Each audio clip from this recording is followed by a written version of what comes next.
नमस्कार मित्रमैत्रिणींनो, welcome to स्वाध्याय e learning YouTube channel. आता आपण करतोय ग्रामपंचायत या विषयावरचा पार्ट 2 वाला व्हिडिओ, ज्याच्यामध्ये आपण ग्रामपंचायत या टॉपिकवरती आलेले MPSC मध्ये 2013 ते 19 या पिरियडमध्ये आलेले सगळे प्रिव्हियस इयर क्वेश्चन या ठिकाणी सॉल्व्ह करणार आहे आणि त्यांचं विश्लेषण करणार आहे. आय होप तुम्ही ग्रामपंचायत या विषयावरचा व्हिडिओ केला असेल. तो व्हिडिओ केला असेल तर तुम्ही इथून पुढे हा व्हिडिओ कंटिन्यू करा आणि सोबत तुमचं वर्कबुक समोर ठेवा. म्हणजे ज्या मुद्द्यावरती प्रश्न आलाय तो मुद्दा त्या ठिकाणी तुम्ही हायलाईट करू शकता हायलायटरने, जेणेकरून तुमचं वर्कबुक अपडेट होऊन जाईल. ज्या ज्या टॉपिकवरती प्रश्न येऊन गेले ते तुमच्या लक्षात राहतील. ठीक आहे, चला तर मग सुरू करू. सगळ्यात पहिला प्रश्न बघा, ग्रामसभेविषयी प्रश्न आलेला आहे.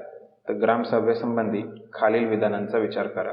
हा आलेला आहे PSI पूर्व 2014 मध्ये. तर 4 स्टेटमेंट दिलेले आहे, आपण वाचू. तो पंचायतींचा सर्वात कनिष्ठ स्तर आहे. ठीक आहे, तो पंचायती राज्यातील सर्वात कनिष्ठ स्तर आहे. तर हे स्टेटमेंट जे आहे ते बरोबर आहे की ग्रामसभा ही सगळ्यात कनिष्ठ स्तर आहे. त्याच्यानंतर 73व्या राज्यघटना दुरुस्तीने तिला घटनात्मक दर्जा प्राप्त झाला आहे. तर हे पण आपण बघितलं होतं की हे सुद्धा बरोबर आहे की घटनात्मक दर्जा देण्यात आलेला आहे ग्रामसभेला. ठीक आहे, 243A मध्ये त्याची तरतूद आहे. ओके, हे आपण बघितलेलं आहे. याच्यानंतर ग्रामसभेत ग्रामपंचायतीच्या क्षेत्रामध्ये वास्तव्य करणाऱ्या सर्व पात्र मतदारांचा समावेश होतो. तर हे पण मी तुम्हाला सांगितलं होतं की ग्रामसभा म्हणजे एक्झॅक्टली काय, त्याच्यामुळे हा स्टेटमेंट पण बरोबर आहे.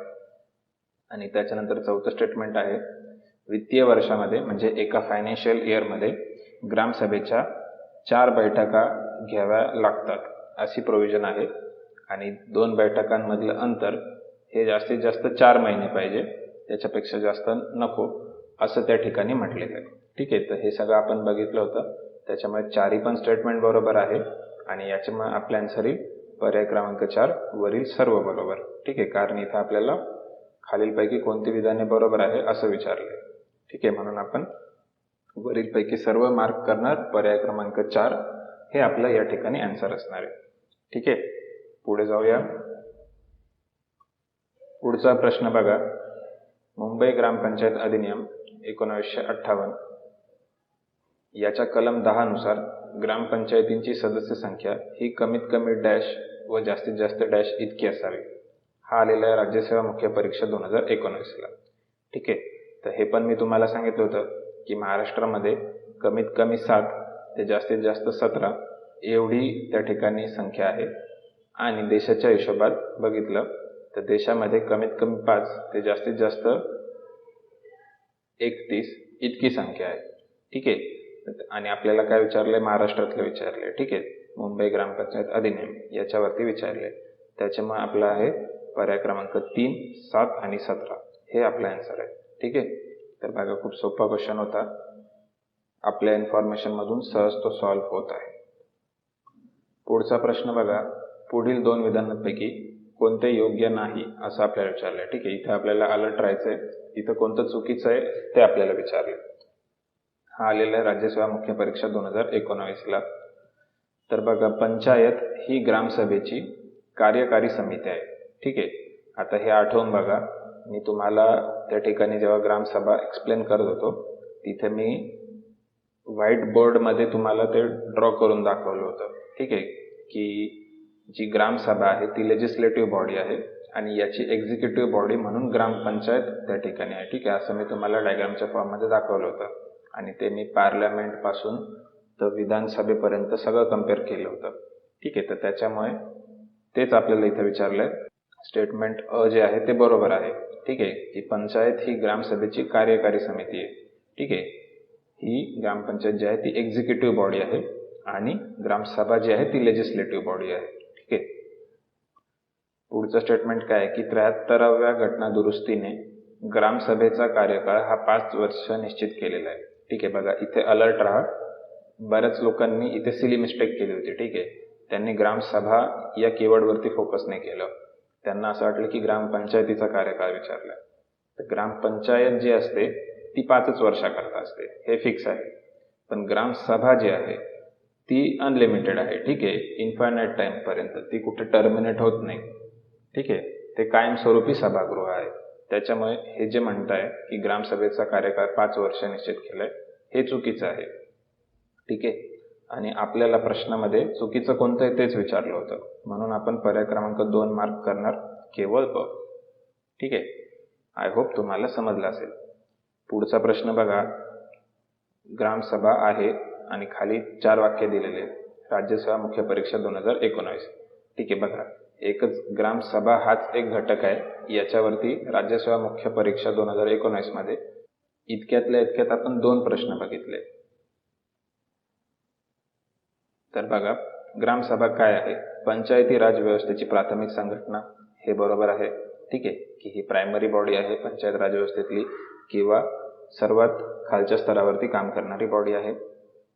अजून आपण त्याला काय म्हणू शकतो की ही ग्रामस्थांची परिषद आहे. हे पण करेक्ट आहे, की त्याच्यामध्ये सर्वच मतदार त्या ठिकाणी समाविष्ट असतात. सगळ्या लोकांची मिळून ही बॉडी बनते, म्हणून ही ग्रामस्थांची पण परिषद आहे. त्याच्यानंतर स्थानिक उपक्रमांमध्ये लोकांचा अप्रत्यक्ष सहभाग. ठीक आहे, इथे बघा, इथे अप्रत्यक्ष नाही आहे तर प्रत्यक्ष सहभाग आहे. ठीक आहे, उलट ग्रामपंचायत जी असते तिच्यामध्ये अप्रत्यक्ष आहे, कारण आपण पंचांना निवडून देतोय. ठीक आहे, आणि मग ते पंच पुढे जाऊन काम बघताय. पण ग्रामसभेमध्ये आपण स्वतःच असतो. ठीक आहे, त्याच्यामुळे हा आपला प्रत्यक्ष सहभाग आहे. त्याच्यामुळे हे स्टेटमेंट चुकीचं आहे. ठीक आहे. त्याच्यानंतर ड मध्ये बघा, ड मध्ये आहे वैधानिक घटक. म्हणजे काय, तर कायदेशीर गोष्ट आहे, म्हणजे एखाद्या कायद्याने बनवलेली बॉडी आहे. तर असं काही आहे का? तर नाही. आपण बघितलंय की ग्रामसभा ही घटनात्मक बॉडी आहे. ठीक आहे, घटनात्मक तिचा दर्जा आहे, तो कायदेशीर दर्जा नाही आहे. त्याच्यामुळे हे पण चुकीचं आहे. ठीक आहे, त्याच्यामुळे आपलं आन्सर येईल अ आणि ब बरोबर. ठीक आहे, आता अ आणि ब बरोबर असं खाली कुठेच ऑप्शन नाही आहे. ठीक आहे, त्याच्यामुळे काय आहे, तर त्याच्यामुळे आयोगाने हा प्रश्न यावर्षी कॅन्सल केलेला होता. ठीक आहे, कारण ऑप्शनमध्ये तसं कुठंच ऑप्शन मिळत नाही आहे अ आणि ब बरोबर वाला. ठीक आहे, तर आयोगाने जरी कॅन्सल केलाय तरी आपण तो सॉल्व्ह केलाय, कारण आपल्याला त्याचं खरं उत्तर माहिती आहे. ठीक आहे. पुढचा प्रश्न बघा, हा आलेला आहे राज्यसेवा मुख्य परीक्षा 2018 मध्ये. तर ग्रामपंचायत हे ब्रिटिशांच्या काळापासूनच स्थानिक प्रशासनाचे एक एकक होते, परंतु त्यांना शासकीय नियंत्रणाखाली काम करावे लागत असे. हे बरोबर आहे. ठीक आहे. भारत सरकार अधिनियम गव्हर्नमेंट ऑफ इंडिया ऍक्ट 1919. ठीक आहे, म्हणजे गव्हर्नमेंट ऑफ इंडिया ऍक्ट 1919. तर याच्यामध्ये स्थानिक स्वशासनाबाबत कायदे करण्याचा अधिकार खास करून प्रांतिक विधिमंडळास प्रांतिक वैधानिक यादीतील नोंद क्रमांक 12 अन्वये दिला होता. ठीक आहे. त्याच्यानंतर तिसरं स्टेटमेंट बघा, की भारतीय राज्यघटनेच्या अनुच्छेद 41. ठीक आहे, याच्या अन्वये राज्य हे ग्रामपंचायतींचे संघटित करण्यासाठी उपाययोजना करेल. तर बघा, इथे हे चुकीचं आहे, क नंबरचं जे स्टेटमेंट आहे, कारण इथे 41 नाही पाहिजे, 40 पाहिजे. ठीक आहे, आपलं आता हे पाठ झालेलं असेल की ग्रामपंचायतींचे संघटन हे आर्टिकल 40 आहे. हा आर्टिकल 40 म्हणजे DPSP आहे, म्हणजे ग्रामपंचायतींचे संघटन, जे पुढे जाऊन राज्याला करायचं आहे. ठीक आहे, त्याच्यामुळे ते घटनेमध्ये तेव्हा बाइंडिंग नव्हतं, पण जेव्हा आपण 73वी आणि 74वी घटना दुरुस्ती केली त्याच्या पुढे ते बाइंडिंग झालं. ठीक आहे, त्याच्यामुळे हे क जे स्टेटमेंट आहे हे चुकीचं आहे. आता आपण क ला इलिमिनेट करू याच्यातनं. हा पर्याय गेला आणि हा पर्याय गेला. ठीक आहे, राहतं अ आणि ब हे 2 ऑप्शन आहे. ठीक आहे, तर आता याच्यामध्ये बघा की पहिलं तर बरोबर आहे, हे निश्चित आहे. मग आता हे जे दुसरं स्टेटमेंट आहे, तर याच्या बाबतीत ना आपल्याला हे पण माहिती आहे की 1919चा जो कायदा आहे याच्यानुसार जे लोकल गव्हर्नन्स आहे तर हा ट्रान्सफर्ड सब्जेक्टमध्ये टाकला होता. ठीक आहे, हे मी तुम्हाला बेसिकच्या लेक्चरमध्ये सांगितलं होतं. आपलं इव्होल्युशनचं लेक्चर आठवून बघा. ठीक आहे, तिथे मी सांगितलं होतं की 1919चा जो कायदा आहे त्याच्यानुसार डायआरकी तयार केली, आणि डायआरकीमध्ये 2 सब्जेक्ट्स असायचे, एक रिझर्व आणि दुसरे ट्रान्सफर्ड. ठीक आहे, तर म्हणजे ट्रान्सफर्ड सब्जेक्ट होते, त्याच्यावरती निवडून आलेले लोक कायदे करत असत. ठीक आहे, आणि रिझर्व सब्जेक्टमध्ये ब्रिटिशच कायदे करत असत. तर मग आता हा जो लोकल गव्हर्नन्स टॉपिक आहे हा ट्रान्सफर सब्जेक्टमध्ये टाकला होता, हे निश्चित आहे. ठीक आहे, पण त्याची जी एंट्री आहे ती त्या यादीतली 12व्या नंबरची एंट्री होती का, तर हे या ठिकाणी निश्चित नाही. ठीक आहे, आणि याच्यावरती मी शोधायचा पण प्रयत्न केला, पण ते मला मिळालं नाही. ठीक आहे. आणि आयोगाने याचं उत्तर दिलेलं आहे फक्त अ बरोबर. ठीक आहे. म्हणजे पर्याय क्रमांक 1 हे आयोगाने उत्तर दिले. आयोगाने ब जे स्टेटमेंट आहे ते चुकीचं ठरलंय आणि त्याचं कारण हेच असणार आहे की हा 12 नंबर नसून काहीतरी दुसरा असणार आहे. ठीक आहे. कारण बाकीचं पूर्ण स्टेटमेंट करेक्ट आहे, फक्त या एंट्रीमध्ये काहीतरी 12 ऐवजी दुसरा नंबर असला पाहिजे होता, जो मी शोधायचा प्रयत्न केला पण मला तो मिळाला नाही. ठीक आहे. तर त्याच्यामुळे ते चुकीचं आहे. ठीक आहे. आणि हे जर तुम्हाला कोणाला माहिती असेल की ही जी ट्रान्सफर्ड सब्जेक्टची लिस्ट आहे याच्यामधला लोकल गव्हर्नन्स कितवा सब्जेक्ट होता, तर तुम्ही नक्की ते कमेंटमध्ये टाका, म्हणजे ते आपल्या सगळ्यांना माहिती होईल. ठीक आहे. तर आय होप हा प्रश्न सुद्धा क्लिअर आहे. पुढचा प्रश्न बघू. सरपंचाविरुद्ध अविश्वास ठराव मांडण्यासाठी खालील विधान लक्षात घ्या. राज्यसेवा मुख्य परीक्षा 2017ला आलेला आहे. तर बघा, सरपंचाविरुद्ध अविश्वास ठराव मांडण्यासाठी ग्रामपंचायतीची विशेष सभा बोलवावी लागते. ठीक आहे. बघा, आता हे पण मी तुम्हाला सांगितलं होतं, तुम्ही तुमच्या वर्कबुकमध्ये सरपंच जो सब टॉपिक आहे, ठीक आहे, त्याच्यामध्ये मी तो टेबल बनवून दिलेला आहे, अविश्वास ठराव. ठीक आहे. आणि त्याच्यामध्ये 4 ते 5 स्टेटमेंट दिलेले, तर ते ओपन करा. त्याच्यावरून आपला हा प्रश्न लगेचच सुटतोय. ठीक आहे. आणि हे पण लक्षात ठेवा की हा प्रश्न जेव्हा विचारला होता तेव्हा अप्रत्यक्ष सरपंचाची निवड पद्धती लागू होती, तेव्हा थेट सरपंचाची निवड ही पद्धती लागू नव्हती. ठीक आहे. त्याच्यामुळे त्या ठिकाणी विशेष सभा बोलवण्याची मागणी ही 1/3 करणे आवश्यक आहे. ठीक आहे. म्हणजे किमान 1/3 सदस्यांनी मागणी करायची. तर हे स्टेटमेंट बरोबर आहे, कारण तेव्हा अशी प्रोव्हिजन होती. ठीक आहे. आणि पुढे जाऊन जेव्हा थेट सरपंचाची पद्धत आली तिथे या 1/3 ऐवजी 2/3 करण्यात आलं. आणि त्याच्या पुढे जाऊन जेव्हा थेटवरून परत अप्रत्यक्ष सरपंचाची निवड आली तर त्याच्यामध्ये त्यांनी हे वास्तविक 1/3 पुढे कॅरी करायला पाहिजे होतं, पण त्यांनी तसं न करता हे 2/3 पुढे कॅरी केलं. ठीक आहे. म्हणजे आत्ताचा जो सरपंच आहे तो अप्रत्यक्ष निवडून सुद्धा आधीच्या प्रत्यक्ष सरपंचा एवढा पॉवरफुल आहे. ठीक आहे. कारण त्याचं रिमूव्हलची प्रोसेस ही तशी अवघड ठेवली. ठीक आहे. तर त्याच्यामुळे हे 2017मध्ये जेव्हा तो प्रश्न आला होता तेव्हा हे 1/3 होतं, म्हणून याचं जे ब स्टेटमेंट आहे ते बरोबर आहे. खाली बघा, विशेष सभेच्या मागणीची सूचना जिल्हाधिकाऱ्याला द्यावी लागते. तर इथे हे चुकीचं आहे, जिल्हाधिकारी नाहीये, तर इथे तहसीलदार पाहिजे होतं. ठीक आहे. आणि त्याच्यानंतर ही सूचना दिल्यानंतर परत मागे घेता येते, तर हे पण चुकीचं आहे की मागे घेता येत नाही. एकदा सूचना दिली तर ती बैठक कंडक्टच करावी लागते. ठीक आहे. नंतर आपण बॅकट्रॅक होऊ शकत नाही. त्याच्यामुळे आपल्याला विचारलं काय बघा, वरीलपैकी अयोग्य पर्याय निवडा असं विचारलंय, म्हणून आपण पर्याय क्रमांक 3 क आणि ड बरोबर हे मार्क करणार. ठीक आहे. आय होप तुम्हाला मुद्दा क्लिअर असेल. ठीक आहे. याच्यानंतर बघा, नियमित ग्रामसभा बैठकांव्यतिरिक्त जादा अथवा विशेष बैठका भरवण्याचा अधिकार कोणाला आहे. ठीक आहे. आपल्याला माहिती आहे की नियमित ग्रामसभा ज्या आहेत त्या 4 असतात. ठीक आहे. याच्या तारखा पण आपल्याला माहिती आहे, 15 ऑगस्ट, 26 जानेवारी. ठीक आहे. याच्यानंतर 1 मे आणि 2 ऑक्टोबर. तर या 4 तारखांना फिक्स असतं ग्रामसभा. ओके. आणि 2 ग्रामसभांमधलं अंतर हे जास्तीत जास्त 4 महिने असलं पाहिजे. हा पण फॅक्ट आपल्याला माहिती आहे ग्रामसभेविषयी. आता याच्या व्यतिरिक्त जर आणखी जास्तीची ग्रामसभा भरवायची तर तो अधिकार कोणाला आहे, तर तो मी सांगितलं होतं की सरपंचाला आहे, BDOला आहे आणि CEOला आहे. ठीक आहे. तर या तिघांना सुद्धा आहे, ग्रामपंचायतीच्या सरपंचाला, पंचायत समितीच्या BDOला आणि जिल्हा परिषदेच्या CEOला. त्याच्यामुळे याचा आन्सर येईल पर्याय क्रमांक 4 वरील सर्वांना. ठीक आहे. पुढचा प्रश्न बघू. सरपंचाविरुद्धचा अविश्वासाचा प्रस्ताव 2/3 बहुमत न मिळाल्याने संमत झाला नाही, तर पुढील काय गोष्ट होऊ शकते. हा आलेला आहे राज्यसेवा मुख्य परीक्षा 14ला. ठीक आहे. आता या ठिकाणी बघा, 14 म्हणजे अप्रत्यक्ष निवड पद्धत आहे. ठीक आहे. मग त्या दृष्टिकोनातून विचार करू आपण की अविश्वासाचा प्रस्ताव पुन्हा 6 महिन्याच्या आत आणता येतो. ठीक आहे. तर हे असं काही नाही आहे, 6 महिने नाही आहे, तर ते 1 वर्ष असायला पाहिजे होतं त्या काळाच्या प्रोसिजरनुसार. ठीक आहे. त्याच्यानंतर अविश्वासाचा ठरावचा प्रस्ताव पुन्हा आणताच येत नाही, तर हे पण चुकीचं आहे. परत आणता येतच नाही अशी तर काही गोष्ट नाही आहे. याच्यानंतर 1 वर्षानंतर त्याच सरपंचाविरुद्ध अविश्वासाचा प्रस्ताव मांडता येतो. तर हे स्टेटमेंट बरोबर आहे. ठीक आहे, की मध्ये 1 वर्ष जाऊन द्यावं लागतं, त्याच्यानंतर परत तुम्ही नो कॉन्फिडन्स मोशन आणू शकता.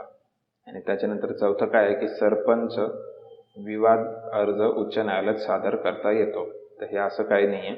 ठीक आहे, त्याच्यामुळे याचं उत्तर येईल पर्याय क्रमांक 3 बरोबर. 1 वर्षानंतर त्याच्या विरुद्ध प्रस्ताव मांडता येतो.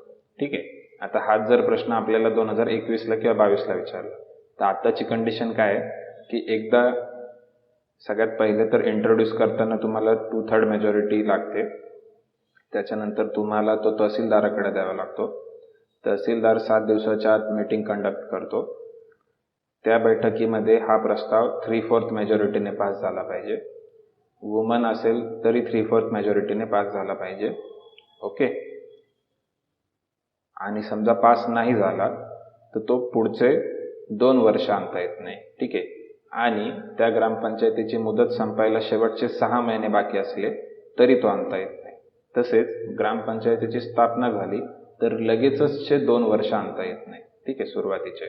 तर अशी आत्ताची प्रोसिजर आहे. ठीक आहे, पुढे जाऊया. पुढचा प्रश्न बघा. महाराष्ट्रातील ग्रामपंचायतीच्या कर्मचाऱ्यांच्या वेतनावरील खर्च खालीलपैकी कोण करतं? ठीक आहे, आता इथे आपल्याला ग्रामपंचायतीचे कर्मचारी विचारले. ठीक आहे, त्याच्यामुळे ते क्लिअर लक्षात ठेवायचं. ठीक आहे, म्हणजे काय, तर यांनी स्वतः अपॉइंट केलेले शिपाई, क्लार्क, परत कम्प्युटर टायपिंगवाले, हे सगळे लोक, ठीक आहे, ज्यांना स्वतः ग्रामपंचायतीने अपॉइंट केले ते त्यांचे कर्मचारी. ठीक आहे, तर यांचा खर्च कोण करतं? हा आलेला राज्यसेवा मुख्य परीक्षा 13ला. तर बघा, पूर्णतः ग्रामपंचायत तर हे चुकीचं आहे, पूर्णतः राज्य सरकार तर हे पण चुकीचं आहे. त्याच्यानंतर चौथा ऑप्शन बघा, जिल्हा परिषद आणि राज्य शासन समसमान, हे पण चुकीचं आहे. याचा आन्सर आहे पर्याय क्रमांक 3, राज्य शासन आणि ग्रामपंचायत समसमान. ठीक आहे, हे मी घेतलं होतं आणि तुम्हाला सांगितलं होतं की दोघं 50-50 करतात. ठीक आहे, तेच आपल्याला इथे विचारलं होतं. खूप सोपा प्रश्न होता हा. ठीक आहे, आपल्या नोट्समधून तो सहज सॉल्व्ह होत आहे. ठीक आहे, जेवढे पण काही प्रश्न आपण घेणार आहे ना ते सगळे आपल्या नोट्समधनं सुटणार आहे. ठीक आहे, कारण पहिली गोष्ट तर नोट्स आपल्या कॉम्प्रिहेन्सिव्ह आहे. दुसरी गोष्ट, मी प्रत्येक प्रश्नाला ॲनालाइज करून त्याच्यामध्ये नोट्समध्ये पाहिजे त्या ठिकाणी बदल केलेले आहेत. ठीक आहे, त्याच्यामुळे तुम्ही निश्चिंत राहा. खालील विधाने विचारात घ्या. तर राज्यसेवा मुख्य परीक्षा 2013ला आलेली. महिलेसाठी राखीव असलेल्या जागेवर निवडून आलेल्या महिला सरपंचाविरुद्ध अविश्वास ठराव मंजूर होण्यासाठी 2/3 बहुमताची आवश्यकता असते. ठीक आहे, आता बघा, हा जरी जुना प्रश्न आहे, ठीक आहे, म्हणजे 2013ला आलेला, तेव्हा अप्रत्यक्ष निवड पद्धती होती. तेव्हा सुद्धा महिलेविरुद्ध जर नॉन कॉन्फिडन्स मोशन मंजूर करायचं तर 3/4 मेजॉरिटी लागत होती. त्याच्यामुळे हे स्टेटमेंट जे आहे ते चुकीचं आहे. याच्यानंतर महिलांसाठी राखीव जागा या फिरत्या पद्धतीने निश्चित केल्या जातात. तर हे पण मी तुम्हाला सांगितलेलं आहे की रोटेशन वाईज आरक्षण फिरत असतं. हे करेक्ट आहे. सरपंच आपला राजीनामा पंचायत समितीच्या सभापतीकडे सादर करतो. हे पण करेक्ट आहे. ठीक आहे, जे सदस्य आहे आणि उपसरपंच आहे तर हे स्वतःचा राजीनामा सरपंचाकडे देतात. सरपंच स्वतःचा राजीनामा हा पंचायत समिती सभापतीकडे देतो. याच्यानंतर उपसरपंच हे पद महिलांसाठी राखीव असते. तर हे चुकीचं आहे. ठीक आहे, हे मी तुम्हाला सांगितलं होतं की उपचे कुठले पण पद असले हे कधीच राखीव नसतात. ठीक आहे, हे कधीच राखीव नसतात कोणत्या पण व्यवस्थेत. त्याच्यामुळे हे चुकीचं आहे. ठीक आहे, मग याचा अर्थ आपल्याला विचारलं काय बघा की खालीलपैकी कोणती विधाने चूक आणि कोणती बरोबर यांचा क्रम लावा. तर आपल्या दृष्टीने अ आणि ड चुकीचं आहे आणि ब आणि क बरोबर आहे. तर मग ऑप्शनमध्ये बघू आपण कुठे. तर हा पर्याय क्रमांक 4 मध्ये दिलंय बघा, ब आणि क बरोबर आणि अ आणि ड चुकीचं.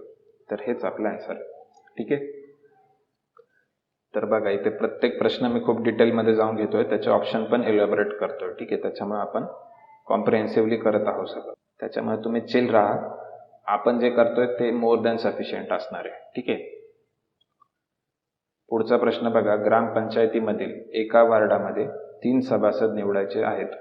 त्यापैकी ते खाली दिलेले, ठीक आहे, आणि तर कोण निवडून येईल आपल्याला असं विचारलंय. हा आलेला आहे राज्यसेवा मुख्य परीक्षा 2013ला.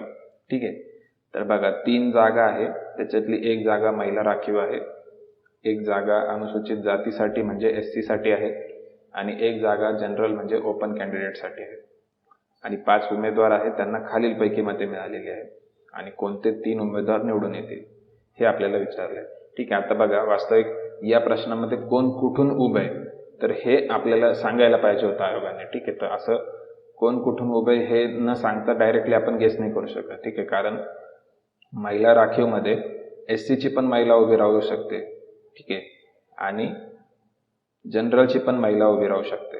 ओके, त्याच्यानंतर जे अनुसूचित जातीची राखीव जागा आहे तर इथे पुरुष अनुसूचित जातीतला तो पण उभा राहू शकतो आणि स्त्री पण उभी राहू शकते. आणि ही जी जनरलची जागा आहे तिथे सगळेच उभे राहू शकतात. मग आपल्याला हे दिलेलं नाही आहे की कोण कुठून उभं आहे, तरी पण आपल्याला आयोगाने हा प्रश्न सॉल्व्ह करायला लावला. ठीक आहे, तर थोडंसं लॉजिकने आपण सॉल्व्ह करू. 5 उमेदवार आहे आणि त्यांना झालेलं मतदान आहे.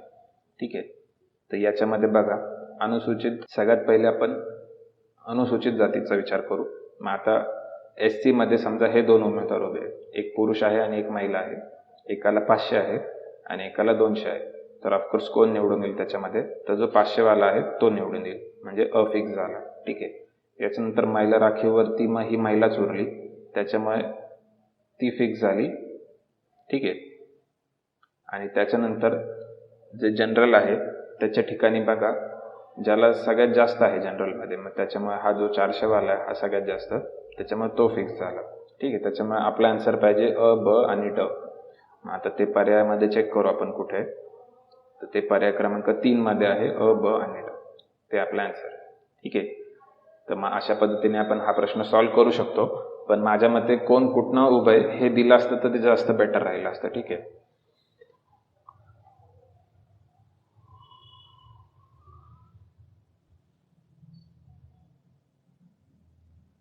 पुढचा प्रश्न बघा, खालीलपैकी कोणते विधान असत्य आहे. ठीक आहे, म्हणजे इनकरेक्ट आपल्याला विचारले राज्यसेवा मुख्य 2012ला. तर बघा कोणतं इनकरेक्ट आहे. जिल्हा परिषदेच्या वर्षातून 4 बैठका होतात. आता जिल्हा परिषद आपण अजून घेतलेलं नाहीये, पण सध्या इथे लक्षात ठेवा की जिल्हा परिषदेच्या 4 बैठका होतात हे बरोबर आहे. ग्रामसभेच्या वर्षातून 4 बैठका होतात, तर हे आपण इतक्यात बघितलेलं की हे पण फिक्स आहे, 4 बैठका होतात. आणि ग्रामपंचायतीच्या वर्षातून 12 म्हणजे प्रत्येक महिन्यात 1 अशी बैठक होत असते, हे पण बरोबर आहे. त्याच्यामुळे तिन्ही पण बरोबर आहे. त्याच्यामुळे पर्याय क्रमांक 4 हे आपले आन्सर आहे. वरीलपैकी कोणताही पर्याय योग्य नाही. ठीक आहे, कारण आपल्याला चुकीचं विचारलं होतं आणि तिन्ही पण बरोबर आहे. ठीक आहे, पुढचा प्रश्न बघा, महाराष्ट्रात जमिनीचे रेकॉर्ड, जमीन महसूल आणि जमीन सुधारणा या संबंधीची मूलभूत माहिती उपलब्ध करून देणारा शासकीय कर्मचारी कोण आहे. ठीक आहे, तर मग जमिनीचे रेकॉर्ड म्हणजे काय, तर इन शॉर्ट 7/12 आपल्याला कोण मिळवून देतं हे आपल्याला विचारलं. ठीक आहे, आणि हे आपल्या सगळ्यांना माहिती की 7/12 म्हणजे तलाठी कार्यालयात मिळतो, त्याच्यामुळे तलाठी हाच अधिकारी. ठीक आहे, हा प्रश्न आलेला आहे राज्यसेवा पूर्व परीक्षा 2012ला. ठीक आहे, पर्याय क्रमांक 3 हे त्याचा आन्सर आहे. पुढचा प्रश्न बघा, खालीलपैकी कोणते विधान चुकीचं आहे. हा आलेला राज्यसेवा मुख्य परीक्षा 2012 मध्ये. तर बघा, ग्रामपंचायत गठनाची तरतूद भारतीय राज्यघटनेत 73व्या घटना दुरुस्तीपूर्वी सुद्धा होती. तर हे आपलं पाठ झालेलं आहे. आर्टिकल 40 DPSP, ग्रामपंचायतींचे संघटन. Okay, organisation of village panchayat, हे करेक्ट आहे. महाराष्ट्रात ग्रामपंचायती आणि जिल्हा परिषद आणि पंचायत समित्या विषयक 2 स्वतंत्र कायदे अस्तित्वात आहेत. ठीक आहे, सध्याचा आपण जो कायदा बघितला तो ग्रामपंचायतींचाच होता, मुंबई ग्रामपंचायत अधिनियम 1958. ठीक आहे, ज्याच्यानुसार ग्रामपंचायतींची स्थापना झाली. आणि पुढे जाऊन आपण जेव्हा पंचायत समिती आणि जिल्हा परिषद करू तेव्हा आपण अजून एक कायदा बघणार आहे ज्याच्यानुसार जिल्हा परिषद आणि पंचायतींची स्थापना होते. याच्यामुळे एक तर निश्चित आहे की या ठिकाणी 2 स्वतंत्र कायदे अस्तित्वात आहे. ठीक आहे, एक JP साठी वेगळा कायदा आहे आणि पंचायत समिती प्लस ZP या दोघांसाठी वेगळा कायदा आहे. ठीक आहे, त्याच्यामुळे 2 स्वतंत्र कायदे अस्तित्वात आहे, हे स्टेटमेंट बरोबर आहे. तिसरं बघा, अनुसूचित क्षेत्रातील ग्रामपंचायतीकरिता भारतीय राज्यघटनेत व महाराष्ट्रातील संबंधित ग्रामपंचायत कायद्यात काही विशेष तरतुदी आहे, तर हे पण बरोबर आहे. जो शेड्यूल्ड एरिया मधल्या ग्रामपंचायती, ठीक आहे, तर त्याच्या ठिकाणी पेसा नावाचा कायदा काम करतो. ठीक आहे, आणि पेसावरती आपलं एक पूर्ण लेक्चर असणार आहे की पेसा ऍक्ट एक्झॅक्टली काय आहे. ठीक आहे, कारण हा आपल्या सिलेबसचा भाग आहे, याच्यावरती प्रश्न पण आलेले आहेत. आणि महाराष्ट्रामध्ये पेसा कायदा लागू आहे का, तर यस. ठीक आहे, ते पण आपण त्या लेक्चरमध्ये बघणार आहे. सध्या इतकं लक्षात ठेवा. मग आता हे तिन्ही पण जर बरोबर आहे आणि आपल्याला चुकीचं विचारलंय, तर ऑफकोर्स आपला आन्सर असणार आहे पर्याय क्रमांक 4. ठीक आहे, म्हणजे चौथं न वाचता सुद्धा आपण सांगू शकतो की ते आपला आन्सर आहे. ठीक आहे, तरी आपण एकदा वाचून घेऊ की त्याच्यामध्ये काय चुकीचं आहे. भारतीय राज्यघटनेत महिलांकरता स्थानिक स्वराज्य संस्थेमध्ये जास्तीत जास्त 50% जागा राखीव ठेवण्याची विशेष तरतूद आहे. ठीक आहे, तर हे चुकीचं आहे. ठीक आहे, भारतीय राज्यघटनेत काय तरतूद आहे, नॉट लेस दॅन 1/3. ठीक आहे, म्हणजे नॉट लेस दॅन 33% असं म्हटलेलं आहे, हे भारतीय राज्यघटनेनुसार. आणि महाराष्ट्राने त्या प्रोव्हिजनचा वापर करून काय केलंय की 50% रिझर्वेशन दिलेलं आहे, म्हणजे 1/2. ओके, तर मग त्याच्यामुळे जे चौथं स्टेटमेंट आहे ते चुकीचं आहे आणि तेच आपलं आन्सर आहे. ठीक आहे, पुढे जाऊया. पुढचा बघा प्रश्न, जोड्या लावा विचारलाय. ग्रामसभेची गणपूर्ती. ठीक आहे, ASO मुख्य परीक्षा 2018 दिलाय. तर एका साईडला आपल्याला राज्य दिले आणि तिथं ग्रामसभेमध्ये त्या ठिकाणी गणपूर्ती किंवा कोरम काय आहे, तर हे आपल्याला विचारले. ठीक आहे, आता हे माझं पण इतकं पाठ नाही आहे, त्याच्यामुळे मी मागे जाऊन ते चेक करतो की कोणत्या राज्याचं किती आहे, कारण हे आपण घेतलेलं आहे, आपल्या नोट्समध्ये असणार आहे. ठीक आहे, तुम्ही ग्रामसभाचं टॉपिक ओपन करा, त्याच्यात तुम्हाला लगेच लक्षात येईल. आणि असा प्रश्न ना, हा एखादा दुसरा प्रश्न आयोग विचारतच असतो. ठीक आहे, त्याच्यामुळे असा वेग प्रश्न आला तर घाबरून नाही जायचं आहे की आयोगाने भलताच प्रश्न विचारला आणि हा कुठल्याच रिसोर्समध्ये मिळत नाही. कारण आपण कितीही अभ्यास केला तरी प्रत्येक पेपरमध्ये एक 4 ते 5 असे प्रश्न असणारच आहे की जे आपल्या आवाक्या बाहेरचे असणार आहे. तर त्याच्यामुळे त्याच्यावरती जास्त विचार नाही करायचा, कारण त्या प्रश्नांमधून कधीच मेरिट ठरत नसतं. ठीक आहे, कारण असे कोणालाच येत नसतं असे प्रश्न. ठीक आहे, त्याच्यावरून आपलं मेरिट कधीच ठरत नाही, त्याच्यामुळे त्याचं टेन्शन घेऊ नका. तर बघा, इतर राज्यात गणसंख्या किती, बिहारमध्ये 5%, चंदीगडमध्ये 20%, छत्तीसगडमध्ये 10% आणि त्रिपुरामध्ये 12.5%. तर सध्या मी 2 लक्षात ठेवतो, बिहार 5, चंदीगड 20. ठीक आहे, आता या इन्फॉर्मेशनवरून सॉल्व करू. ओके, आलोय. बघा, बिहार 5 आहे आणि चंदीगड आहे 20%. ठीक आहे, मग मी अला जर 2शी जोडलं, अला मी 2शी जोडलं तरी माझा आन्सर येत आहे. ठीक आहे, पर्याय क्रमांक 4 हे माझा आन्सर. ठीक आहे, म्हणजे याच्यातली एकच गोष्ट माहिती असली तरी माझा आन्सर येत आहे. ठीक आहे, पण तरी पण मी सांगेल की हा वेग प्रश्न आहे, अशा टाईपच्या प्रश्नांमध्ये वेळ न घालवलेला येऊ. पुढे जाऊया. पुढचा प्रश्न बघा, हा आलेला आहे संयुक्त पूर्व परीक्षा 2019, कंबाईनच्या प्रीला 2019 मधल्या. महाराष्ट्रातील थेट निवडलेल्या सरपंचाबाबत खालीलपैकी कोणते विधान चुकीचे? ठीक आहे, आता बघा, तेव्हा प्रत्यक्ष किंवा थेट सरपंचाची निवड ही पद्धत अस्तित्वात होती, त्याच्यामुळे तिथे आयोगाने लगेच प्रश्न विचारला. तर बघा काय प्रश्न आहे, बघा की सरपंचाविरुद्ध अविश्वासाचा ठराव हा 2/3 सदस्यांच्या पाठिंब्याशिवाय मांडता येणार नाही, हे करेक्ट आहे. ठीक आहे, 2/3 मेजॉरिटी लागते ठराव मांडण्यासाठी. जर ठराव पास करायचा आहे तर 3/4 मेजॉरिटी लागते, हे पण करेक्ट आहे. ओके, जर अविश्वासाचा ठराव फेटाळला गेला तर पुन्हा 2 वर्ष मांडता येत नाही, हे पण करेक्ट आहे. ठीक आहे, आणि सरपंचाच्या कारकिर्दीच्या अखेरच्या वर्षात अविश्वासाचा ठराव मांडता येणार नाही, तर हे स्टेटमेंट त्या ठिकाणी चुकीचं आहे. कारण इथे अखेरच्या वर्षात नाही आहे, तर अखेरच्या 6 महिन्यांमध्ये. ठीक आहे, म्हणजे 6 महिने बाकी असले विसर्जनाला तर त्या ठिकाणी मांडता येत नाही. ठीक आहे, तिथे 1 इयर असं नाही आहे. ओके, 6 मंथ आहे, त्याच्यामुळे हे चुकीचं आहे आणि आपल्याला चुकीचंच विचारलंय, म्हणून आपण पर्याय क्रमांक 4 मार्क करणार, हे आपले आन्सर आहे. पुढचा प्रश्न बघा, ग्रामपंचायतीच्या उत्पन्नाची साधने कोणती? हा पण आलेला आहे STI पूर्व 2016 मध्ये. आता ग्रामपंचायतींचं स्वतःचं उत्पन्न काय आहे, तर घरपट्टी, पाणीपट्टी, यात्रा कर ही ग्रामपंचायतीच्या उत्पन्नाची प्रमुख साधने आहे, हे करेक्ट आहे, हे मी तुम्हाला सांगितलं होतं.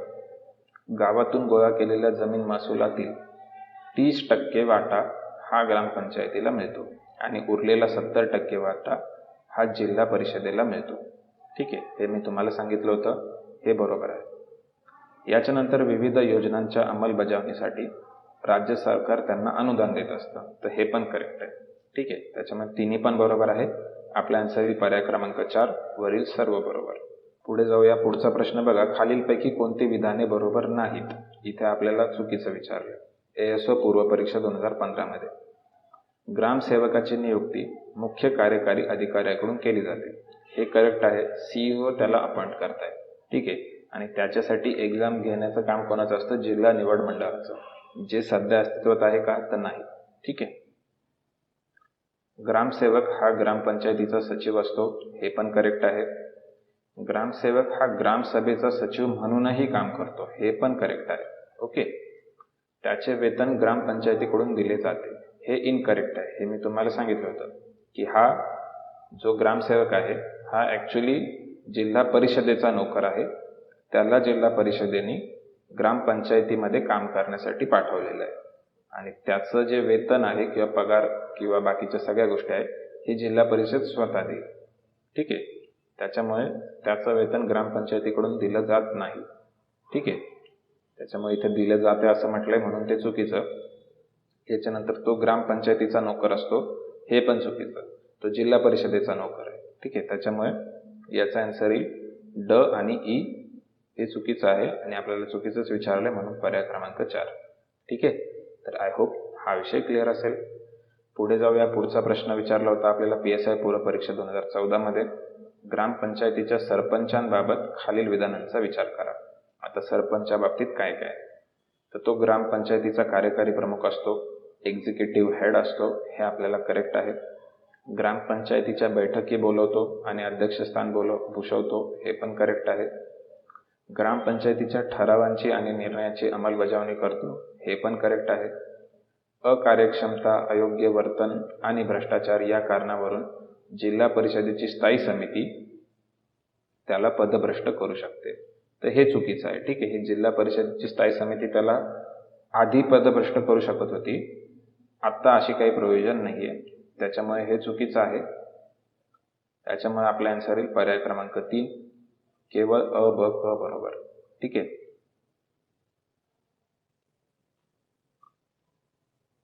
पुढचा प्रश्न बघा. 2 वा अधिक गावासाठी असणाऱ्या ग्रामपंचायतीला गट ग्रामपंचायत म्हणतात. त्याकरिता प्रत्येक गावाची लोकसंख्या ही किती असावी? हा विचारलाय ASO मुख्य परीक्षा 2014 मध्ये. ठीक आहे. 600 कमी, 700 पेक्षा कमी, 800 पेक्षा कमी, 1000 पेक्षा कमी.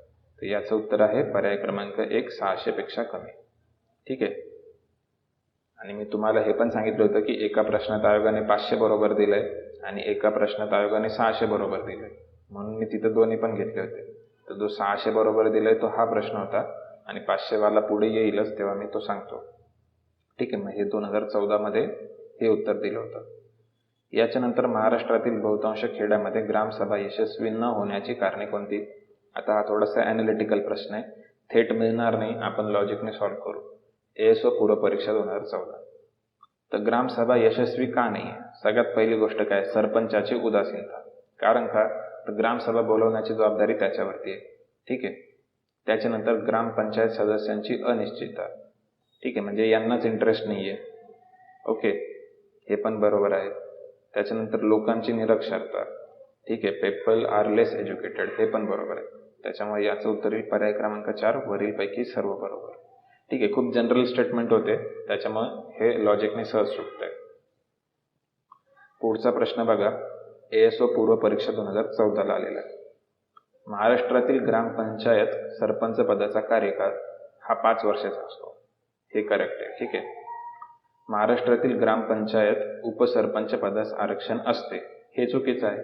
आता हे आपण कितीदा बोललोय की उप या पदाला कुठेच आरक्षण नाही. त्याच्यामुळे हे चुकीचं आहे. आणि आपल्याला काय विचारलंय? वरीलपैकी कोणते बरोबर आहे? फक्त अ बरोबर, म्हणून आपण पर्याय क्रमांक 2 मार्क करणार. ठीक आहे. क्लिअर आहे. पुढचा प्रश्न PSI पूर्व 13 ला आलेला आहे. कोणामुळे ग्रामीण राजकारणात खुलेपणा आणि पारदर्शकता येण्यास मदत होते? ठीक आहे. ओपननेस आणि ट्रान्सपरन्सी या 2 गोष्टी कशामुळे शक्य झाल्या? तर या शक्य केव्हा होतील? जेव्हा लोकांचा सहभाग वाढेल.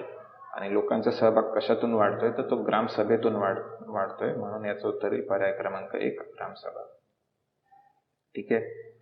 याच्यानंतर अजून एक PSI पूर्व 2013 ला आलेला आहे. आता हा करंट मधला प्रश्न होता त्यावेळेचा. ठीक आहे. देशातील सर्व सरपंचांना गाव विकासाचे प्रशिक्षण देणारे पंचायत राज ट्रेनिंग सेंटर हे कोठे उभारण्याचा केंद्र शासनाचा विचार आहे. तरी हे हिवरे बाजार या ठिकाणी, ज्या ठिकाणी पोपटराव पवार हे सरपंच आहेत, आदर्श सरपंच म्हणून त्यांनी काम केलेलं आहे, तर हे आपल्याला माहिती पाहिजे. ठीक आहे, तर त्याच्यामुळे याचं उत्तर आहे पर्याय क्रमांक 1 हिवरे बाजार. ठीक आहे, तर हे 2-3 गावं आपल्याला माहिती पाहिजे जिथे ग्रामपंचायत 3च्या स्तरावरती खूप चांगली कामं झालेली आहे. त्याच्यातलं एक आहे हिवरे बाजार. ठीक आहे, दुसरा आहे राळेगण सिद्धी, ज्या ठिकाणी अण्णा हजारेंनी काम केलंय, आणि तिसरा आहे पाटोदा. ठीक आहे, या ठिकाणी सरपंच पेरे पाटील यांनी काम केलेलं आहे. ठीक आहे, तर मग ही तिन्ही गावे लक्षात ठेवा, आपल्याला हे इंटरव्ह्यू मध्ये वगैरे विचारलं जाऊ शकतं. ठीक आहे, पुढचा प्रश्न बघा, जोड्या जुळवायला प्रश्न आहे PSI पूर्व 13 मध्ये. ठीक आहे, तर एका साईडला प्रिन्सिपल्स दिले आणि दुसऱ्या साईडला त्याच्या प्रोव्हिजन्स दिले. तर राजकीय तत्व, सामाजिक तत्व, आर्थिक तत्व आणि आंतरराष्ट्रीय तत्व, आणि खाली हे DPSP दिलेले आहे की कोणते कोणते DPSP काय काय. तर बघा, सगळ्यात पहिलं आंतरराष्ट्रीय लावू आपण की आंतरराष्ट्रीय तत्व काय आहे. हे आहे शांततापूर्ण सहअस्तित्व. ठीक आहे, पीसफुल को एक्झिस्टन्स. ठीक आहे, त्याच्यामुळे ड ची जोडी 2 ला जोडायची. तर मी ड जर 2 ला जोडलं तर माझा आन्सर या ठिकाणी येतंय पर्याय क्रमांक 3 हे माझं आन्सर आहे. ठीक आहे, बाकीचे 3 बघायची पण गरज नाही पडली आहे, एका जोडीवरनं काम झालं. तरी आता मी बाकीचे 3 वाचून घेतो म्हणजे आपल्याला डोक्यात हे फिक्स होऊन जाईल एकदाचं. मग आता राजकीय तत्व काय असलं पाहिजे, तर राजकीय तत्व म्हणजे ग्रामपंचायतींचे संघटन, आर्टिकल 40. ओके, याच्यानंतर सामाजिक तत्व. सामाजिक तत्व म्हणजे सामाजिक तत्व म्हणजे 14 वर्षाखालील बालकांचे मोफत शिक्षण. ठीक आहे, तर हे आपल्याला माहिती आहे. आणि आर्थिक तत्व म्हणजे रोजगाराची उपलब्धता. ठीक आहे, पुढे जाऊ. पुढचा प्रश्न आहे सरपंच पदाबाबत कोणते वैशिष्ट्य गैर लागू ठरते. PSI पूर्व 2013. ठीक आहे, आता बघा, हे कोणतं प्रिन्सिपल आहे जे सरपंच या पदाला लागू नाही ठरते. ठीक आहे,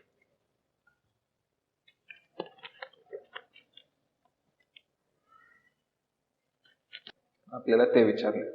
तर सगळ्यात पहिलं बघा, निवडणूक. तर हे प्रिन्सिपल लागू ठरतं कारण सरपंचासाठी निवडणूक होत असते, आपल्याला माहिती आहे. ठीक आहे, भले ती अप्रत्यक्ष असली तरी.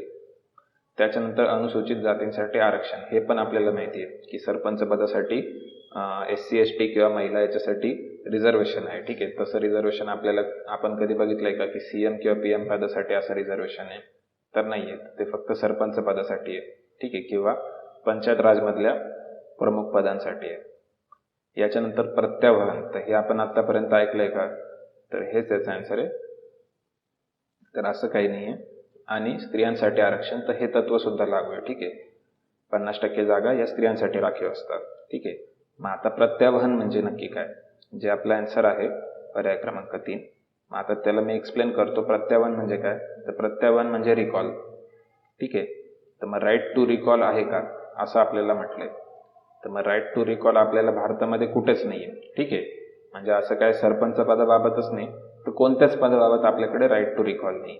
ठीक आहे, आणि हे जे प्रत्यावहन किंवा राईट टू रिकॉल आहे हे कशाचं वैशिष्ट्य आहे, तर हे डायरेक्ट डेमोक्रेसीचं वैशिष्ट्य आहे, थेट लोकशाही. ठीक आहे, आणि ही अशी सिस्टम डायरेक्ट डेमोक्रेसीची कोणत्या देशामध्ये लागू असते, स्वित्झर्लंड या देशामध्ये ती लागू आहे. ठीक आहे, आणि डायरेक्ट डेमोक्रेसीसाठी त्यांच्याकडे 4 टूल्स आहेत, ते पण लिहून घ्या. 4 टूल्स कोणते, पहिला आहे रेफरंडम, दुसरा आहे प्लेबेसाइट, तिसरा आहे राईट टू रिकॉल, चौथा आहे इनिशिएटिव्ह. ठीक आहे, तर ही थेट लोकशाही किंवा डायरेक्ट डेमोक्रेसीचे 4 टूल्स आहेत, referendum, plebiscite, right to recall and initiative. ठीक आहे, तर हे आपल्याकडे अजून कुठेच लागू नाही आहे, त्याच्यामुळे आपले आन्सर हे आहे. ओके, पुढच्या प्रश्नावर जातो मी. महाराष्ट्र ग्रामपंचायत अधिनियम 1958 याच्यानुसार पंचायतींच्या विसर्जनाबाबत खालीलपैकी कोणते विधान बरोबर नाही असं आपल्याला विचारलं, नाही वाला विचारलंय. PSI पूर्व 2013. तर अधिकारांचे उल्लंघन किंवा दुरुपयोग, कर्तव्य पार पाडण्यात सक्षम नसणे आणि कर लागू करण्यात कसूर. ठीक आहे, तर हे जे तिन्ही कारणं दिले, तर जर हे तिन्ही पण गोष्टी ग्रामपंचायतीने फॉलो केल्या नाही तर ती ग्रामपंचायत त्या ठिकाणी विसर्जित केली जाऊ शकते. ठीक आहे, राज्य सरकार तिला विसर्जित करू शकतं. ओके, त्याच्यामुळे इथे आपल्याला बरोबर नाही असं विचारलंय, तर हे तिन्ही पण आहे आणि बरोबर नाही विचारलंय, तर त्याच्यामुळे आपले आन्सर येईल पर्याय क्रमांक 4 वरीलपैकी एक आहे. पुढचा प्रश्न बघा, ग्रामपंचायतीस आपली भूमिका परिणामकारकरित्या बजावता यावी यासाठी ग्रामसभा कोणत्या बाबतीत योगदान करते? ठीक आहे, म्हणजे ग्रामपंचायतीने चांगलं काम केलं पाहिजे याच्याकरता ग्रामसभा काय करू शकते? ठीक आहे, PSI पूर्व 13ला आलाय. ठीक आहे, बघा PSI पूर्वला खूप प्रश्न आलेले 13च्याच परीक्षेमध्ये. ठीक आहे, तर बघा, अर्थसहाय्य, सुरक्षा, पायाभूत सुविधा आणि उत्तरदायित्वाची हमी. ठीक आहे, तर मग अर्थसहाय्य, ग्रामसभेकडे स्वतःकडे काय ऑथॉरिटी आहे अर्थसहाय्य करण्यासाठी? तर काहीच नाही, त्याच्यामुळे हे चुकीचं आहे. पुढचं आहे सिक्युरिटी, तर ग्रामसभा काय सिक्युरिटी प्रोव्हाइड करणार? हे पण चुकीचं आहे. इन्फ्रास्ट्रक्चर, तर हे पण चुकीचं आहे. याचं आन्सर आहे पर्याय क्रमांक 4 उत्तरदायित्वाची हमी. म्हणजे इन शॉर्ट काय आहे की ग्रामसभा रिस्पॉन्सिबिलिटी प्रोव्हाइड करते. ठीक आहे, आणि ती रिस्पॉन्सिबिलिटीमुळे ग्रामपंचायत जी आहे ती स्टेबल पद्धतीने काम करू शकते. ठीक आहे, आणि त्यांनी स्टेबल पद्धतीने काम केलं तर त्यांना परिणामकारक भूमिका बजावता येते, असं त्याचं लॉजिक आहे. पुढचा प्रश्न बघतो, ग्रामसभेच्या बैठकांबाबत खालील विधानांचा विचार करा. PSI पूर्व 13. ठीक आहे, आता ग्रामसभेच्या बैठका आहे. ठीक आहे, हे नेहमी लक्षात ठेवायचं, सभा आणि पंचायत याच्यामध्ये कन्फ्यूज नाही व्हायचं. तर एका आर्थिक वर्षात कमीत कमी 4 बैठका घेणे हे फिक्स शुअर शॉट बरोबर आहे. हे मी तुम्हाला सांगितलं पण आहे. 4 तारखा कोणत्या आहे हे पण आपण इतक्यात मागच्या एका प्रश्नात बघितलं. 2 बैठकी दरम्यान जास्तीत जास्त 4 महिन्यांचे अंतर, तर हे पण करेक्ट आहे. ठीक आहे, आता इथे आपल्याला कन्फ्युजन होण्याचं कारण काय आहे, तर आपला कॉमन सेन्स आपल्याला काय सांगेल की वर्षात 12 महिने असतात आणि आपल्याला कमीत कमी 4 बैठका घ्यायच्या आहेत, म्हणजे 2 मधला अंतर 3 महिने पाहिजे.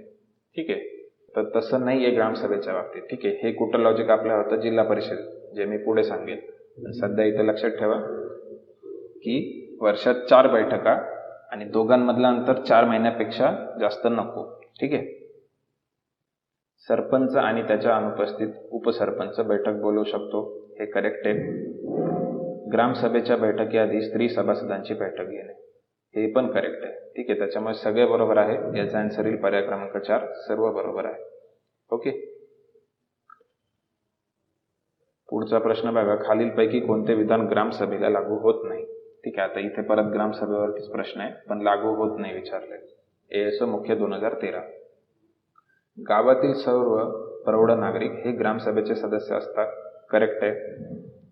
ग्रामसभेच्या बैठकीचे अध्यक्षस्थान सरपंच भूषवतात, हे पण करेक्ट आहे. आता हे 13 मध्ये सगळ्या ग्रामसभेचे अध्यक्ष सरपंच असायचे. ठीक आहे, पण आता लेटेस्ट 2020 पासून काय स्थिती आहे की निवडणुकीनंतरची पहिली किंवा आर्थिक वर्षाची पहिली यांचेच अध्यक्षस्थान सरपंच भूषवेल. ठीक आहे, आणि इतर 3 ज्या ग्रामसभा असतील त्या वर्षातल्या, तर त्या ठिकाणी ग्रामसभा एका व्यक्तीची निवड करेल स्वतःतून. ठीक आहे, ग्रामसभा स्वतःहून एका व्यक्तीची निवड करेल, तो त्या ठिकाणी अध्यक्ष म्हणून त्या ठिकाणी स्थान भूषवेल. ही करंट कंडिशन आहे, पण 13 मध्ये हे करेक्ट होतं. ठीक आहे, सरपंचाच्या अनुपस्थितीत उपसरपंच अध्यक्षस्थान भूषवतात, हे पण करेक्ट आहे. सरपंच आणि उपसरपंचाच्या अनुपस्थितीत ग्रामसेवक ग्रामसभेचे अध्यक्षस्थान भूषवतात, हे चुकीचं आहे. ठीक आहे, हे साफ चुकीचं आहे, कारण ग्रामसेवक हा काही तिथला मेंबर नाही आहे. ठीक आहे, कारण हा सरकारी अधिकारी हा कसं काय त्या ठिकाणी सभेचा अध्यक्ष बनेल? ठीक आहे, तो लोकांमधला असला पाहिजे. ठीक आहे, त्याच्यामुळे हे चुकीचं आहे आणि आपल्याला चुकीचंच विचारलंय, त्याच्यामुळे पर्याय क्रमांक 4 हे आपला आन्सर आहे. ठीक आहे, पुढचा प्रश्न बघा, गावातून गोळा केलेल्या जमीन महसुलाच्या किती वाटा हा ग्रामपंचायतीला मिळतो? ASO मुख्य परीक्षा 2013ला आलेला आहे. तर हे पण मी तुम्हाला सांगितलंय की गावातला जो जमीन महसूल आहे, ठीक आहे, तर त्याच्यातला 70% वाटा हा जिल्हा परिषदेला जातो आणि 30% वाटा हा त्या ग्रामपंचायतीला मिळतो. तर मग इथे बघा ऑप्शन मध्ये काय 20%, 50% वाटा मिळतच नाही, तर हे पण चुकीचं. तर ठीक आहे, इथे आपलं उत्तर एक पण नाहीये, त्याच्यामुळे वरीलपैकी एकही पर्याय बरोबर नाही. पर्याय क्रमांक 4 हे आपला आन्सर आहे. ठीक आहे, परत सेम टॉपिकवरती प्रश्न आहे. ग्रामपंचायतीच्या उत्पन्नाची साधने कोणती? ASO मुख्य परीक्षा 2013. तर घरपट्टी, पाणीपट्टी, यात्रा कर यांच्यातून मिळणारा कर. ठीक आहे, हे स्टेटमेंट आधीच्या एका प्रश्नात सुद्धा आलं होतं, जसं तसं इथं आलेलं आहे, हे रिपीट झालेलं आहे, हे बरोबर आहे. गावातून गोळा केलेल्या जमीन महसुलातील 30% वाटा त्यांना मिळतो, हे करेक्ट आहे. इतक्यात आपण बघितलं इथे. ठीक आहे, इथे मी तुम्हाला सांगितलं. विविध योजनांच्या अंमलबजावणीसाठी राज्य शासन ग्रामपंचायतीला अनुदान देते, हे पण करेक्ट आहे. ठीक आहे, त्याच्यामुळे आपला आन्सर येईल पर्याय क्रमांक 4 वरील सर्व बरोबर. ओके, क्लिअर आहे. पुढचा प्रश्न बघा. गावातून गोळा केलेल्या जमीन महसुलातील किती वाटा ग्रामपंचायतीला मिळतो? ASO पूर्व परीक्षा 2012 आलेलं आहे. तर हे आपण इतक्यात बघितलं किंवा वरच्या प्रश्नात पण दिलेलं आहे बघा. इथे 30% आहे, तर तेच आपला आन्सर आहे पर्याय क्रमांक 3, 30%. ठीक आहे ना. बघा, प्रिव्हियस इयर सॉल्व्ह केल्याचा फायदा. समजा मी 2013ला परीक्षा देत असतो आणि मी मागच्या वर्षीचा हा प्रश्न करून गेलो असतो, तर मला नक्की हे क्लिक झालं असतं की इथे 30% आहे, हे बरोबर आहे. ठीक आहे. पुढचा प्रश्न बघा. STI पूर्व परीक्षा 2012. महाराष्ट्रातील ग्रामपंचायतींचा कारभार डॅशच्या मुंबई ग्रामपंचायत कायदा व त्यातील वेळोवेळी झालेल्या बदलानुसार चालतो. म्हणजे आपल्याला जो मुंबई ग्रामपंचायत कायदा हा कधीच आहे हे विचारले, तर तो कायदा आहे 1958चा. ठीक आहे, पर्याय क्रमांक 2 हे आपला आन्सर आहे. पण तो लागू केव्हा झाला आहे, तर लागू होण्याची जी तारीख आहे ती 1959 आहे. ठीक आहे, पण कायदा 1958चा आहे. ठीक आहे. पुढे बघा. पुढचा प्रश्न आहे. STI पूर्व परीक्षा 2012. डॅश लोकसंख्या असणाऱ्या गावांसाठी एकत्रितपणे गट ग्रामपंचायत स्थापन करता येते. ठीक आहे, मग 500 आहे, 500पेक्षा जास्त आहे, 500पेक्षा कमी आहे आणि 1000 आहे. तर लॉजिकली सांगा की 500पेक्षा जास्त येणार नाही, 1000 येणार नाही. ठीक आहे, एक्झॅक्ट 500 पण येणार नाही, कारण तिथे स्वतःची करता येईल. ग्रुप करायचे आपल्याला, म्हणजे 2 गावं मिळून करायचे, मग ते येईल 500पेक्षा कमी, म्हणजे पर्याय क्रमांक 3 हे आपलं आन्सर आहे. ठीक आहे, हा विचारला होता 2012 साली, STI पूर्व परीक्षा 2012. ठीक आहे, आणि आपण अजून एक प्रश्न बघितला.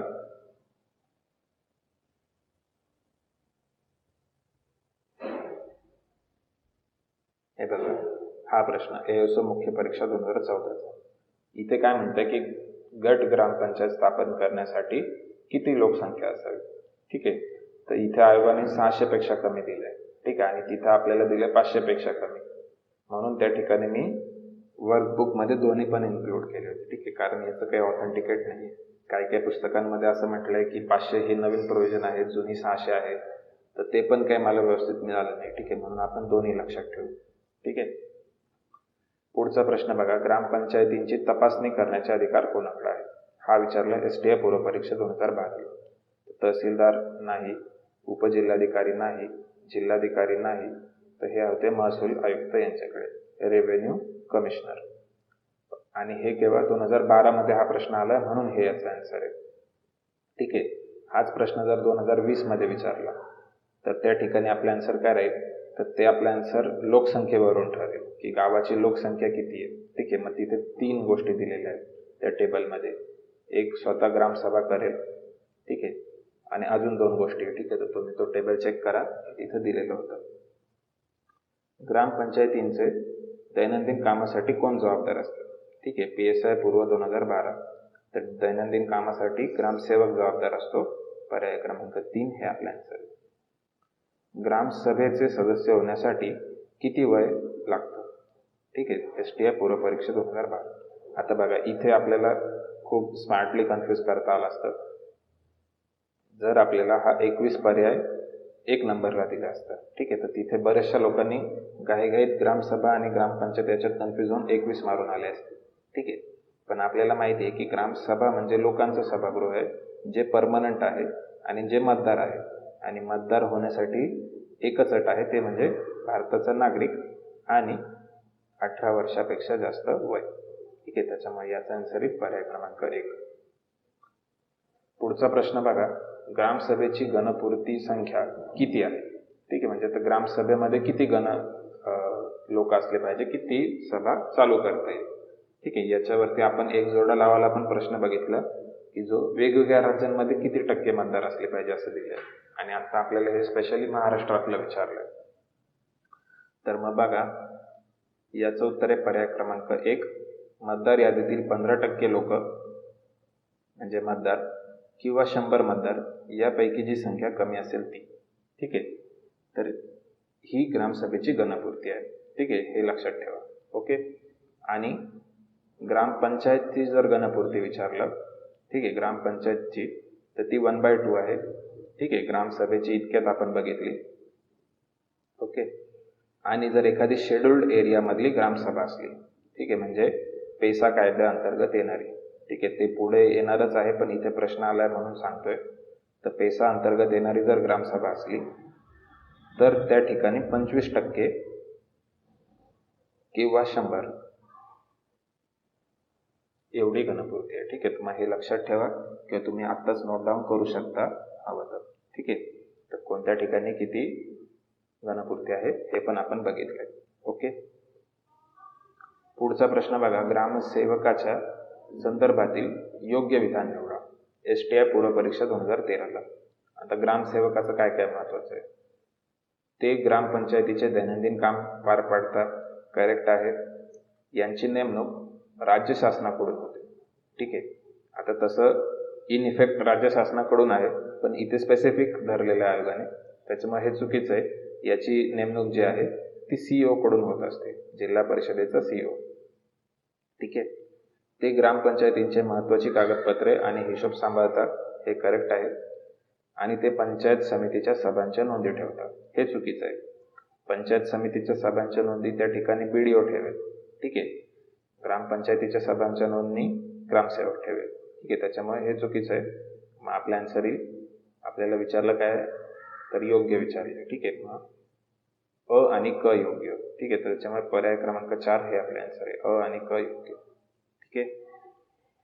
पुढचा प्रश्न बघा. पुढचा प्रश्न काय आहे की महाराष्ट्रामध्ये नागरी स्थानिक स्वराज्य संस्थेमध्ये कार्य करणाऱ्या NGOज म्हणजे नॉन गव्हर्नमेंट ऑर्गनायझेशन, गैर सरकारी संघटना या कोणत्या आहेत? ठीक आहे, तर मग स्थानिक स्वराज्य संस्थांमध्ये कोणत्या NGO महाराष्ट्रात काम करत आहे? हा प्रश्न आपल्याला GS3 मध्ये पण विचारला जाऊ शकतो. ठीक आहे, कारण तिकडे NGO वगैरे घटक आहेत. तर बघा, अपनालय तर ही संस्था काम करते, मशाल ही संस्था काम करते आणि युवा ही पण संस्था काम करते. ठीक आहे, त्याच्यामुळे याचा आन्सर येईल पर्याय क्रमांक 1 अ ब क बरोबर. ठीक आहे, आणि लोकसत्ता ही काही संस्था नाही आहे, तर हा न्यूजपेपर आहे, त्याच्यामुळे हे चुकीचं आहे. ठीक आहे, आन्सर आहे पर्याय क्रमांक 1 अ ब क बरोबर. ठीक आहे, तर आय होप हा प्रश्न सुद्धा तुम्हाला समजला असेल. पुढचा प्रश्न आहे बघा, योग्य जोड्या जुळवा. ASO पूर्व परीक्षा 2014ला आलेला. आता इथे सरपंच, उपसरपंच कलम 40 आणि कलम 243 आणि इकडे त्याच्यात काय दिलेलं आहे ते दिलं आहे. तर आता थोडंसं आपण परत लॉजिक लावू.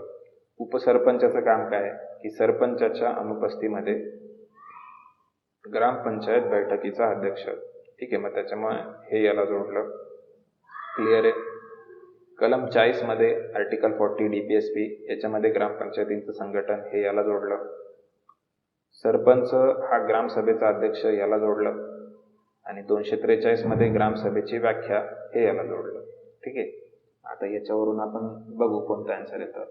पहिल्याचं 3, त्याच्यानंतर दुसऱ्याचं 1, त्याच्यानंतर तिसऱ्याचं 2 आणि चौथ्याचं 4. त्याच्यामुळे पर्याय क्रमांक 2 हे आपलं आन्सर आहे. ठीक आहे. ठीक आहे, तर या ठिकाणी आपले प्रश्न संपलेले आहेत. ग्रामपंचायत या टॉपिकवरती भरपूर जास्त प्रश्न आले होते आणि ते सगळे आपण घेतले आणि माझ्या मते मी भरपूर त्याला न्याय देऊन प्रश्न सॉल्व्ह केले. प्रत्येक ऑप्शन चुकीचं का आहे हे पण त्या ठिकाणी मी सांगतोय, तिथं काय करेक्ट असलं पाहिजे हे पण सांगतोय.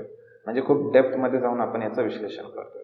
ठीक आहे, तर तुम्ही जर ही कम्प्लीट सिरीज करताय, त्याच्यासोबत वर्कबुकमध्ये तुम्ही नोट्स काढताय, तर that will be more than sufficient study material for panchayat Raj for your exam preparation.